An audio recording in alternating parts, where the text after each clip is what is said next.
horgo pocho yo ale kudanu tu mai furnoko awe kuda udadut ahiru kaku oni mano itanai bahani hani oni kunoku bana tenga ya uka le muki uoni tono bale haya uka chitole ni oni kuberbi onoku le saku kaku berbele oli hapeda opo fagi tatodunya hapeda fagi tadaku mo hape ni matosha ni oli hape kulisa le elwa hape no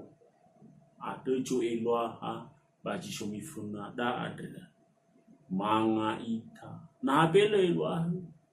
amaba khoda chikilo pabe atre furi bale kama ucho chuta na polinyata be puli hape ku opo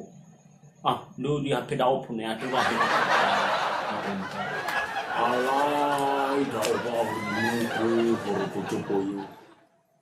le elwa hamot lanyo hana ula amaba fi kuri foda chukna khoda babo wuli happy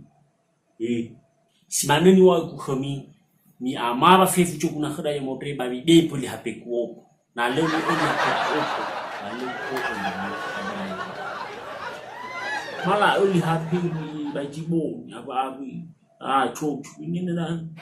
ga ni afa rawi ba ifu tabi badan na tawli happy lawa uwa horko chopoyo dur shina happy man no ni rai rabu ma na early who happy uf ali kwape uf ali fu no bofu dawa hagu ni lawa hagu